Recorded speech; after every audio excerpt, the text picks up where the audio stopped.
shocking stories from the standard church girls will not only have you on the edge of your seat, but will also have readers yearning to be free from the sexual handcuffs that keep their lives bound in chains. You'll love how the notorious BIC, which means Virgin George, gets down dirty about issues we all face. She gives down dirty about the challenging issues we all face as single ladies. She gives clear and biblical instructions on how to handle lust, insecurity, bad boys, and much more. But yeah, I recorded 30 minutes of content, but here we are. Here we are. I'm really sad about it. And so, her name is Victoria Ray Rich. So, let's open out. And oh yeah, I got an autograph. She says, to read, Run with Jesus, in her signature. I know a lot of people aren't Christian or don't believe in God, but I think it's just reading, so you don't have to believe anything I say. Everybody's beliefs. We all have different beliefs, and I think we can all take from everybody's beliefs, like take something positive from it. If it's not, evil, even if it's evil, you still can learn that it's bad. Know what's bad and grow from bad stuff. But anyway, somebody said about the author, about the Good Girl Gang, Victoria Rich is extremely bold and brave. She travels the world evangelizing with her non-profit, Crave the Movement, and she literally risked her life to be the first woman in thousands of years to legally preach the gospel of Jesus in Egypt. It doesn't get much more legit than that. Wow. In addition to being a gifted preacher, she is also a phenomenal singer and worship leader. Victoria is one of the most loving, giving, and anointed people on the planet. This is from Brianna Kendrick of Minneapolis. Okay. There's more. There's a lot more about people talking about her. It shows where they're from and stuff. Okay.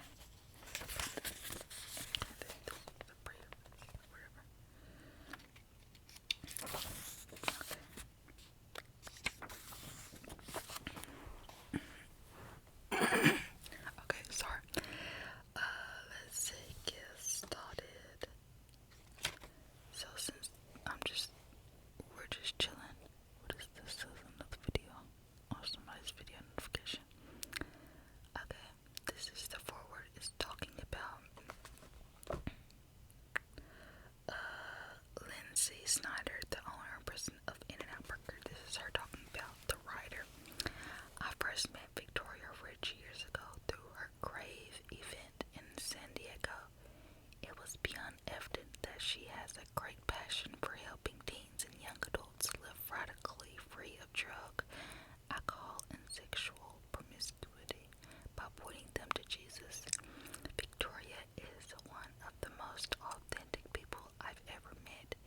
She is sold out for the Lord and wants everyone to know it so she can bring him glory.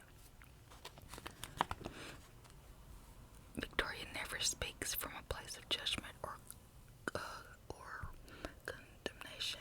Rather, she shares a message of faith in Jesus with a real and raw perspective that comes from compassion and love. I have had the privilege of participating in a couple of Crave events and watching the Lord work through Victoria to change lives in the same way Crave helps young people party with purpose. I truly believe this book will help them enter into relationships with purpose. The book's subtitle says it all. This is one big sex talk, but it's not your mother's sex talk, your pastor's sex talk, or even your teacher's sex talk. This is a sex talk from the perspective of those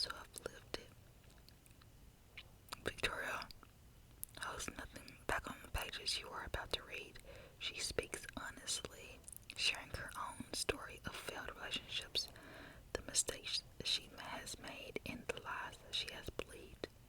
She weaves in stories of those she has met along the way, many of whom fell into the common traps of believing a significant other will fix them, bring ultimate joy and completion. She doesn't shy away from the messy realities of her sinful desires and the situations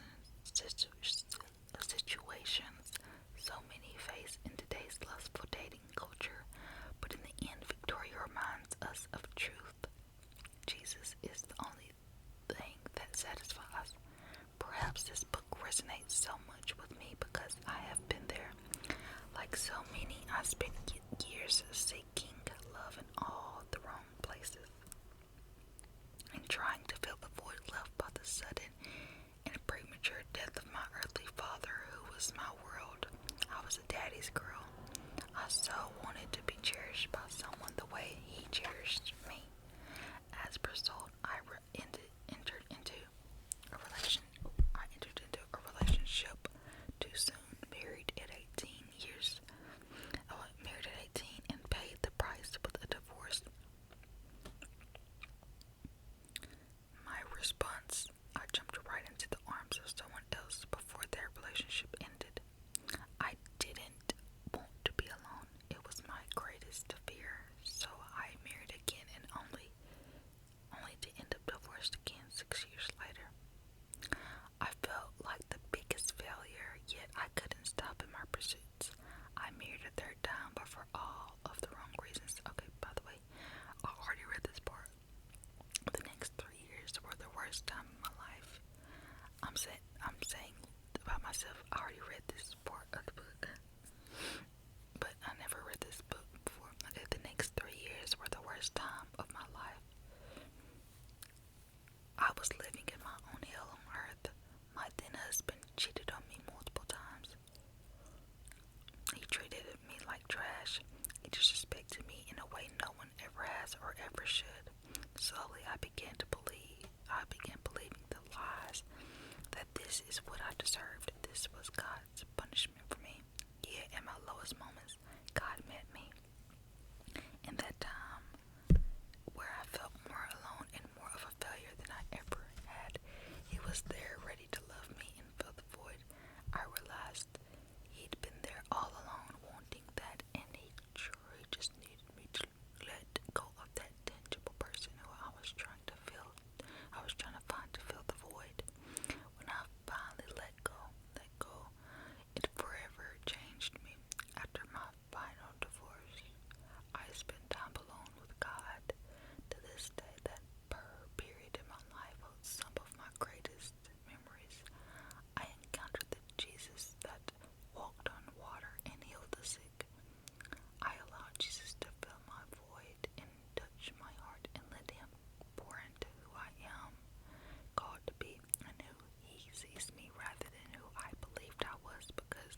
is not even the book yet. Okay, this is before you read it. Before you get to the first chapter. The first chapter, every chapter is talk 1, talk 2, talk 3. So like this. Talk 1. So we're not even gonna get to the first talk because she wants you to read this before I read it. I remember my mom had the talk with me. That's what it says. We were driving home from my orthodontist appointment. I must have been around 11 years old. It was dark outside and we had quite a long drive home. I still wonder why she chose that night. She looked at me and said, "Dory, I have something I need to talk to you about." Gulp. I had no clue what she was preparing herself to tell me. She seemed extremely serious. So in silence, I waited for what came next. I can't recall every word she said. I mostly recall her saying a man's thing goes into a woman's thing. They just said the words, but I'm not going to say. In shock and horror, I began to ask, how in the world could that ever happen? How would anything fit in that tiny little hole? While the girls wanted to go in there of all places. What if you be on them? I don't understand. My mom went on to explain. It fits in there perfectly, Dory. Not really sure how, but your body just makes a way for it. God designed your body to be joined with the man's. I was completely and utterly terrified. That would certainly hurt. How in the world was that even possible? I was disgusted and I thought to myself, I will never want that to happen to me. My mom was so nervous as she told me about the birds and the bees. She missed our exit and drove 118 miles out of the way. Needless to say, it made for a pretty long conversation. Poor mom. Thank God my mom had the talk with me. Here, I did this because it means like in quotation marks, because she put quotation marks in a lot of the words she says. Thank God my mother had the talk with me. Here is my talk to you, dear good girls. I've never been one to beat around the bush, so let's just get right to it. The words of this book are not meant to make you feel cozy or comfortable. Rather, these words are meant to provoke you to a different way of living. I want you to, I say true, but I'm saying you. I just realized I say true, but I mean you.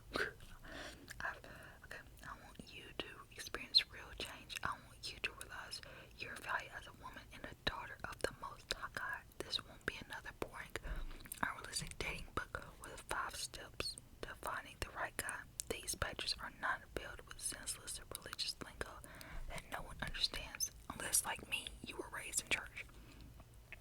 This book is realistic and based on real life circumstances. It's simply real. I will tell you secrets about myself, my friends, and all of the idiotic guys that we've encountered, the ones we escaped and the ones we are still trying to escape. These secrets will reveal that just like you, we get horny, which causes us to become weak, which leads to us losing our precious virginity, that we fall for the wrong guy, and suddenly we find ourselves pregnant. Scream, breathe, breathe, breathe. Since we are pregnant and starving, we settle for date nights at White Castle, and because he's so hot and steamy, and we are more horny than ever. Yes, we love Jesus with all of our hearts, even though we've messed up more times than we can count. Yes, we are just like you, believing for the man God has assigned for us, but we become impatient during the process. We are real women living in the real world, trying to hold on to our purity. It's not easy being the opposite of easy. I'm just saying. Because, she's a preacher's daughter. She's a virgin. Okay, let's get real though. In the world we live in, it is extremely hard for a young woman to hold on to her purity. Together, we are going to explore how we can accomplish this. I'll show you how I've held on to my virginity for 26 years while remaining attractive and not losing my mind in the process. I pray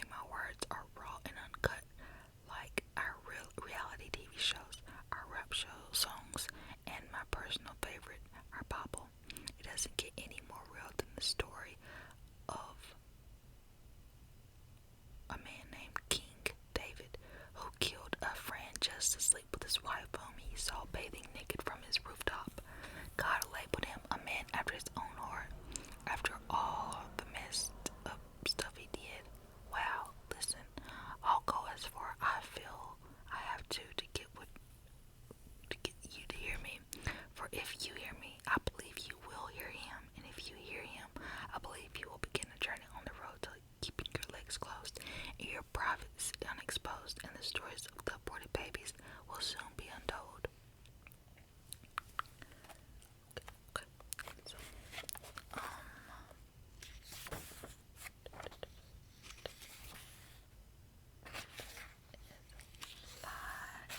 before the first chapter, there's a lot.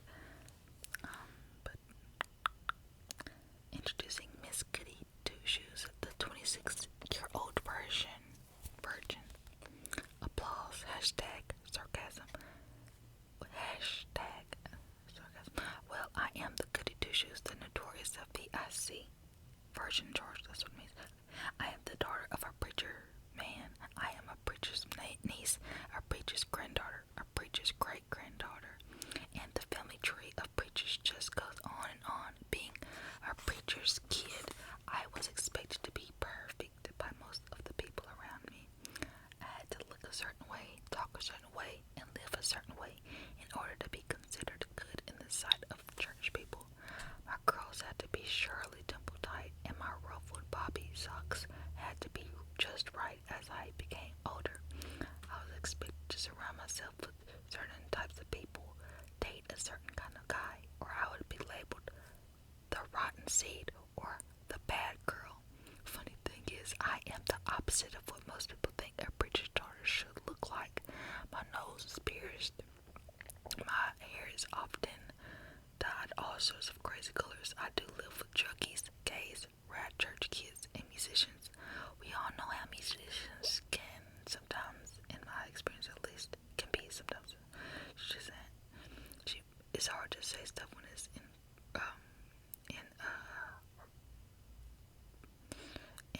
parentheses, because it confuses the reader when you're reading it out loud, but, okay, but anyways, in the hopes of connecting them closer to God, we